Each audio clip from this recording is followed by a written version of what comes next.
sholat tarawih di malam 25, Ya. orang itu akan diangkat siksa kuburnya. Apapun orang yang menjalankan sholat tarawih di malam 27, besok kalau di akhirat melewati sirat mustaqim itu bagaikan kilat yang menyambar.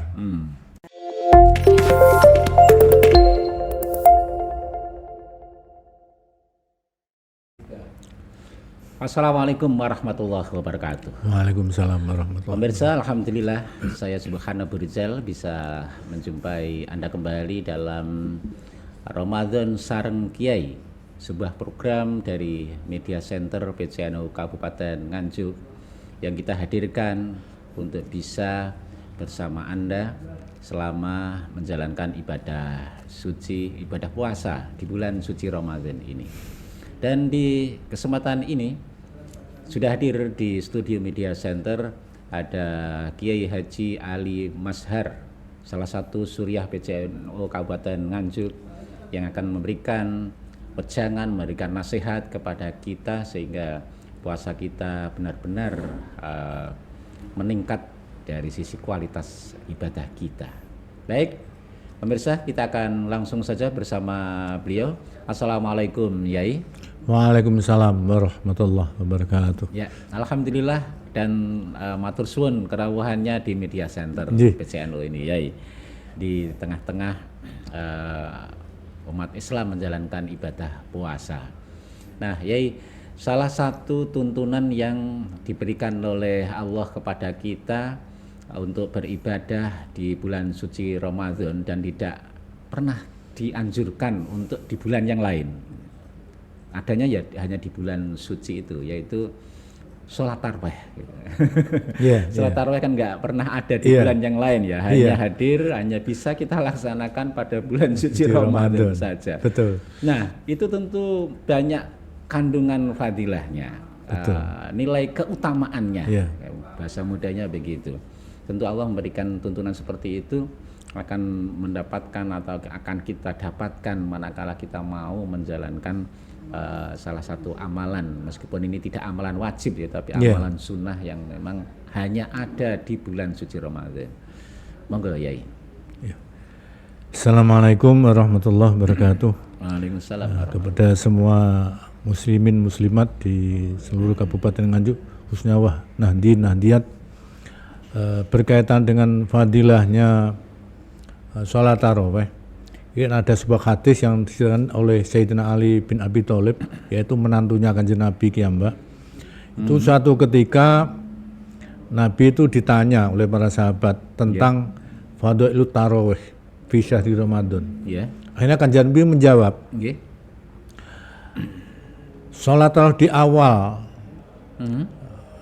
tanggal pertama awal Ramadan itu Kanjeng Nabi dawuh yakhrujul mukminun min dhabihi kayami waladhu ummuh.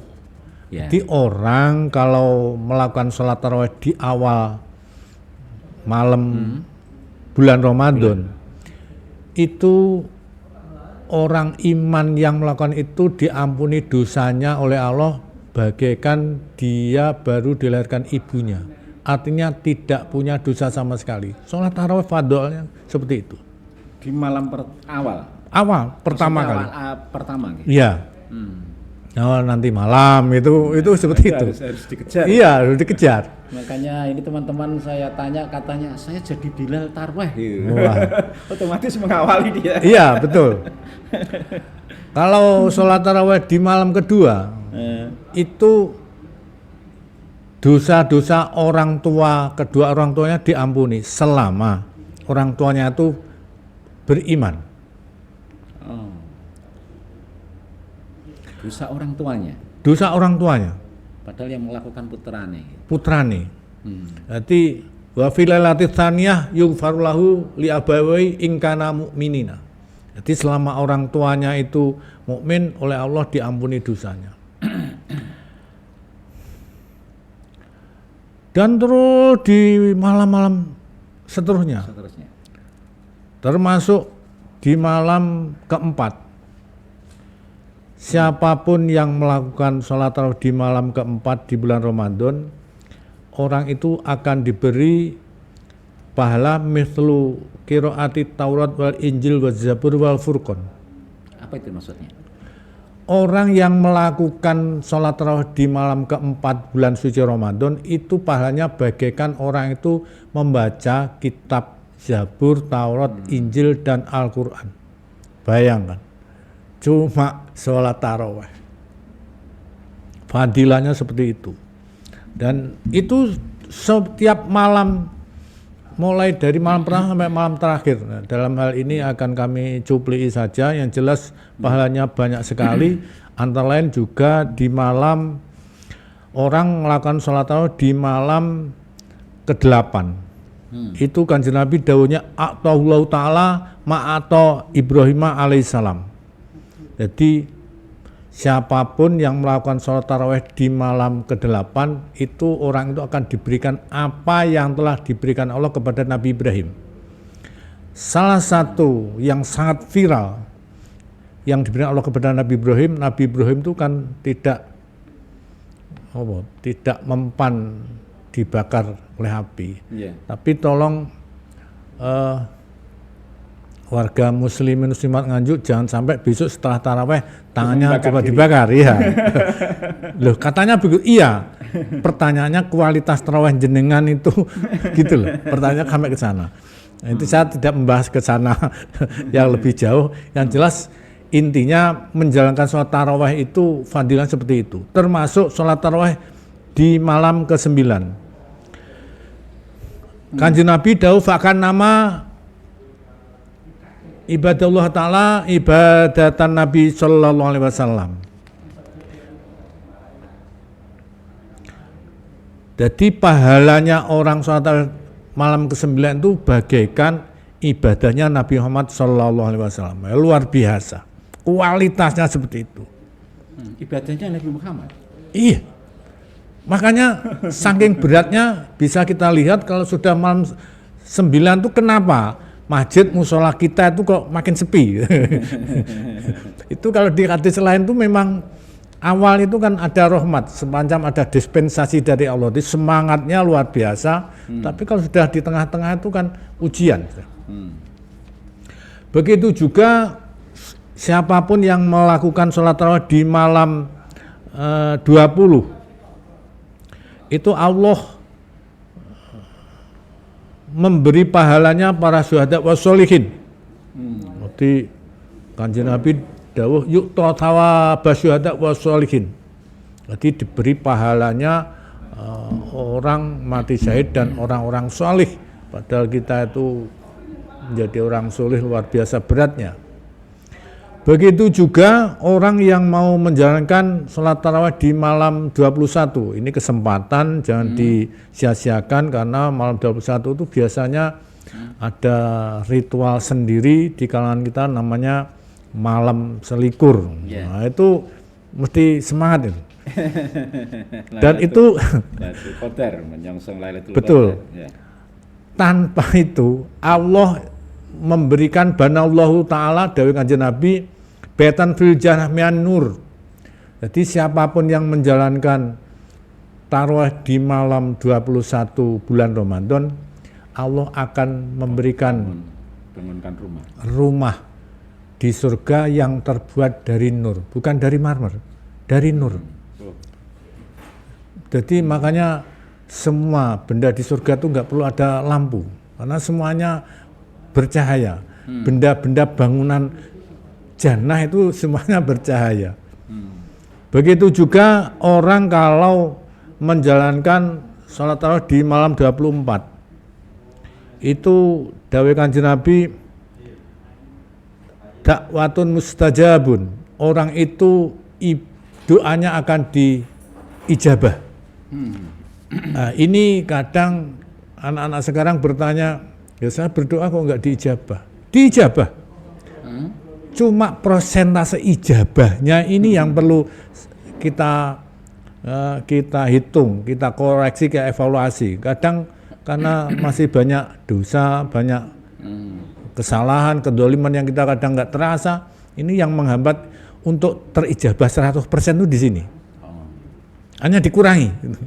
Nah, itu introspeksi diri. Ini mohon untuk diintrospeksi diri masing-masing. Begitu juga orang yang mau menjalankan salat tarawih di malam 25, Ya. itu yarfa'ullahu ta'ala an hadabal qabri. Orang itu akan diangkat siksa kuburnya. Jadi kalau ingin besok mati tidak disiksa, ya tolong malam 25 itu diperjuangkan betul. Tapi ya jangan terus dilogikakan, oh saya nanti nggak sholat tarawih penting tanggal 2. Nggak bisa begitu. Nggak bisa begitu. Logikanya, ilustrasinya begini. Orang jarang ke Surabaya, tapi dia nanti akan hanya jujuk saja, walaupun dengan fasilitas Google Map tetap akan tersasar. karena tidak terbiasa. Begitu juga orang yang menjalankan sholat tarawih di malam 27, jaza yang makimati ala surati kalbagil khotif. Jadi siapapun orang yang menjalankan sholat tarawih di malam 27, besok kalau di akhirat melewati surat mustaqim itu bagaikan kilat yang menyambar. Termasuk sholat tarawih di akhir bulan Ramadan, biasanya sepi ini karena semuanya shopping, padahal ini pahalanya luar biasa. Apa pahalanya? Kanjeng Nabi dawuhnya Allah Ta'ala tafa ala fi hajatin makbulatan. Jadi ala fi hajatin makbulatan itu jadi orang yang mau menjalankan sholat tarawih di malam 29 itu akan diberi pahala oleh Allah, yaitu pahalanya 1000 orang haji yang makbul. 1000, padahal sekarang satu saja antrinya 30 tahun. Antrinya, bayarnya juga mahal. Nah, bahkan ada lagi hadis lain Kanjeng Nabi itu dawuh begini. Lau ya'lamun nasu ma finnida wasofil awal lastahimu alaih. Andaikan orang-orang itu ngerti, tahu betapa besarnya fadilahnya orang azan dan orang sholat di shaf awal, niscaya orang itu akan melakukan undian, saking berebutnya. Ya. Aku azan. Karena orang sekarang nggak ngerti, akhirnya yang azan saja nggak ada. Makanya itu seharusnya itu sudah mestinya berebut kalau dia tahu. Undian. Nah ini kok nggak ada undian karena nggak ngerti tadi. Makanya Kanjeng Nabi dawuhnya lau ya'lamun nasu. Lau ya'lamuna fit tahjir lastabaku ilaihi.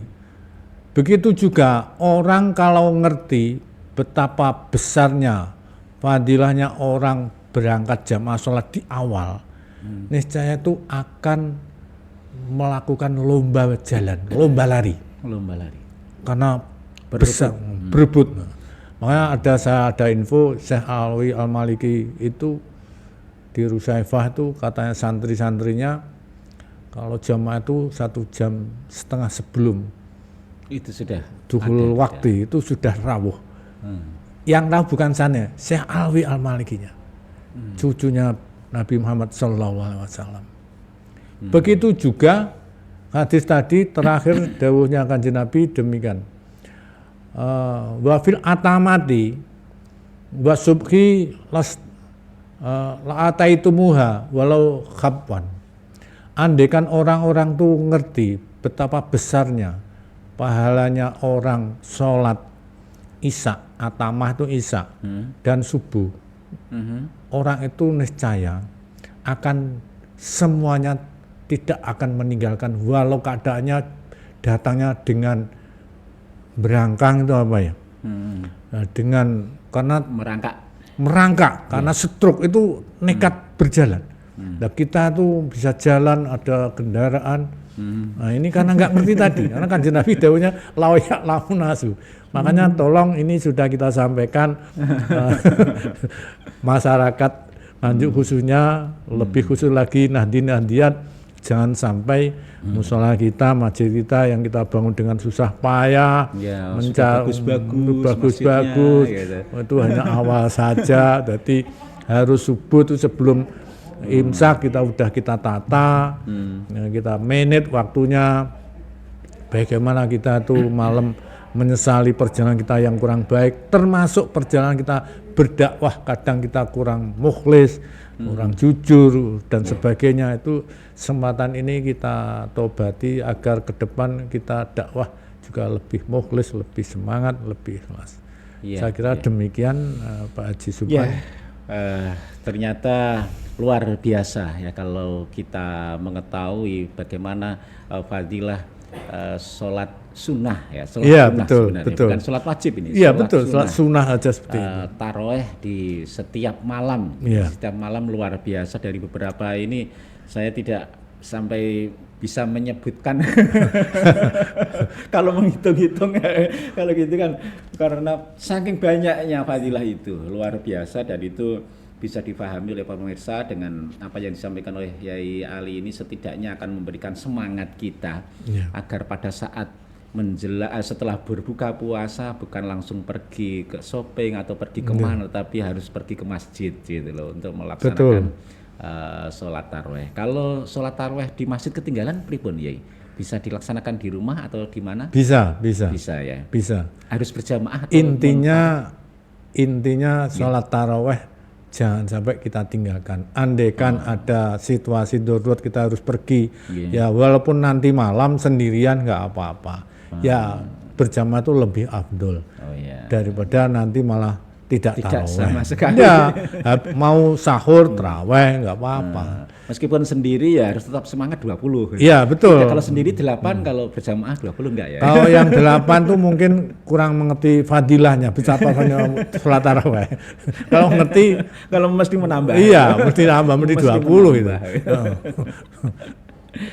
Ya baik, Yai, terima kasih matur suwun nasihat-nasihatnya kepada kita semuanya, kepada warga Nahdliyin khususnya terkait dengan banyaknya fadilah untuk menjalankan ibadah sholat taraweh di setiap malam Ramadan. Usahakan genep sampai selesai puasa setiap malam menjalankan ibadah sholat taraweh begitu ya.